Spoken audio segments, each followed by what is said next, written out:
I used to sometimes put the figure in my paintings, but I found the figure to be just so distracting. As far as like people viewing the painting and me making the painting, it was just all consuming. And it just felt like too messy. I couldn't do it. To just take out, and I just took out the figure, and I haven't really painted the figure since.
I didn't start doing painting until college.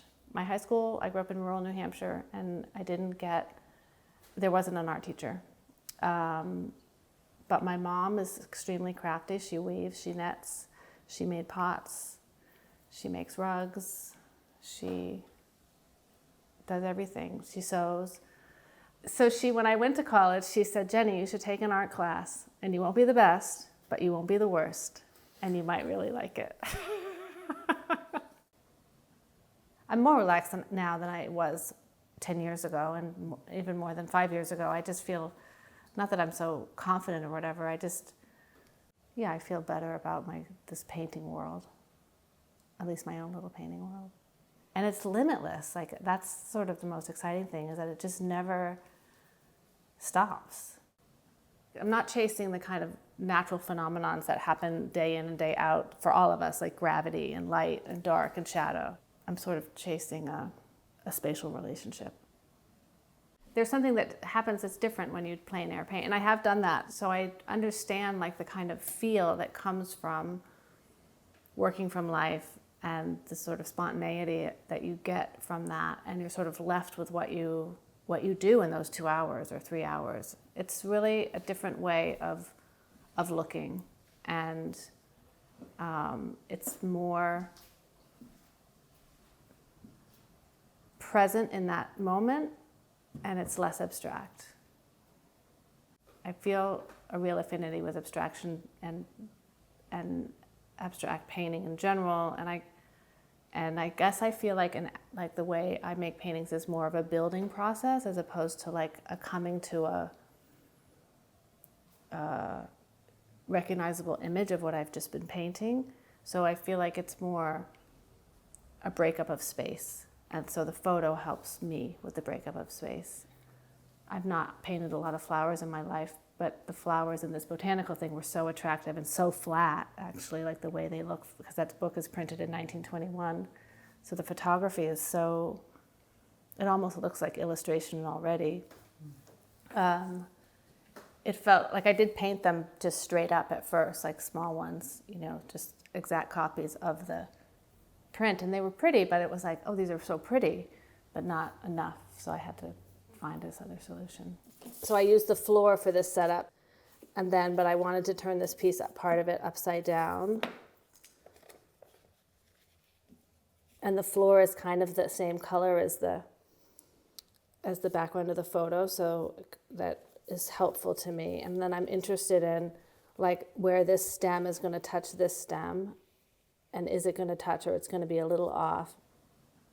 This is the same picture, but so you see this is like flat, right? There's no shadow because that's the original photograph, but then this was actually cut out and flipped, so it gets this kind of shadow, and so it's sort of, a different take. So it's kind of like a mini still life, but then I didn't paint this one in the end. I wanted it to feel like a little bit of a puzzle. And it just also seemed like a nice process for me as a maker to go through, because I have a plan now. Like I have like steps I can follow and then come out with this outcome and see how it works. Like, does it work or not work? And I like that concept still. But I didn't think I could just continue making those paintings. And I think this idea of kind of objectness with the tape and circle wood piece and the drain and maybe the tub, along with the all-overness, the kind of forwardness of the flower paintings, and this, the organization of the one with the striped chair pillow. I don't know. I'm sort of thinking about it. Like I was trying to think of, could I make a disruption that's more obvious and everyone find its own way to do that? And then I just thought, I don't think I need to. I mean, I don't know if I need to, but I'm just not going to. I'm just not going to, because I feel like it might be too effortful. It might not be at this juncture like natural. So, and there already are disruptions just anyway, because of the frontalness of them, or like the way the drape and the curtain in the tent picture is actually flat. Like it's painted on the plastic of that tent. So it's not real, and the clue to that is those horizontal lines. I think it's enough, and I think also I don't need to try to be so clever in all the things. I mean, not that I'm so clever anyway. I just, like, it's hard to know when you're pushing when you don't need to. And so I'm just going to let it be.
I used to make a lot of these sculptural type pieces, and then paint from them, and then sometimes use them as installations, and they never sell. The paintings of the things never sell, and the installations now, of course, never sell, which I know that part. And so I fought against that for a long time. And some of the paintings I think are good and were good, but I think my stubbornness to find the beauty or find something that was going to be commercially successful I was too rigid. And trying also to make things look alike, I was trying also to sort of have a continuous body of work that felt, I sort of wanted to brand myself, maybe in 2010 or 8 or whatever and I think that worked against me. I mean, even though I lived in New York for a bit, I don't really feel like a part of that kind of art world. So it's nice to be here in Maine for me. It's much more relaxed. Like for me, I do miss a little bit of a bigger art scene that I had in Miami and good friends there, but I don't miss the kind of politics of it all, I guess. And Maine it allows for a little bit more of a balanced situation. Like in Miami, the art world was pretty much everyone I knew, right? Like all my friends were artists, and my husband's not an artist, but he sort of became friends with the artists too, and like the partners of the artists and stuff. So it was kind of the way we worked, and which was fine. Like, it was super fun and we loved it. But here it's just like we're friends with so many different people, like so many different types of people. And not that Maine is so diverse in a, I guess, traditional sense, but it's diverse in its sort of economy and where people are from and what people do, you know. It kind of balances things and makes you remember, like, well, it's just a painting. You know? I mean, my local audience, like my mother, my husband, my friends, my art friends that are here are very, my mother's extremely direct and tells me, you know, exactly what she thinks, which is fine. I mean, it's really, like, it really gives me a perspective that I really can't get to on my own. So that's good. And I can kind of know what she's going to say. She doesn't like the tub pictures. I mean, she might like them if I painted it like Degas. Tubs are so universal. I mean, in art history, but also, like, for all of us, it's a historical and very modern thing that we use. And so I was pretty interested in getting, like, how the tub moves with the sides coming up like this, you know what I mean? But now I feel more interested in just the shape where the water line is. It's almost a frame. I mean, even all the bathroom stuff I really like faucets I like, and sinks, and sometimes there's beautiful tile, you know, and the light moves across tile, and tiles offer a beautiful grid and also like shadow and highlight and things like that. So bathrooms just seem to be a thing where I can find an opportunity to make a picture.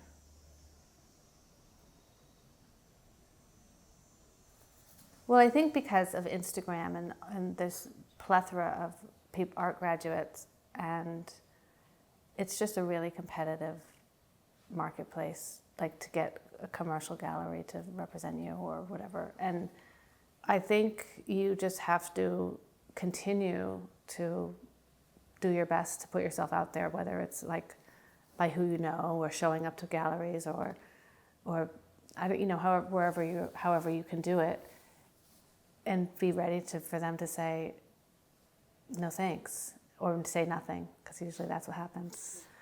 Yeah, I think the rejection is just, it's not about you. It's not about my work or about me. It's just that it's this climate of busyness, and you just got to keep on doing what you do if you love to do it, and it seems to be, and you feel happy in that space. And it takes years, and even when you've done it for years, it still takes more years. I mean, and also nothing's perfect. So whatever job you pick, there's nothing, like, life isn't perfect, and there's gonna be bad times. It's not gonna always work the way you think it's gonna.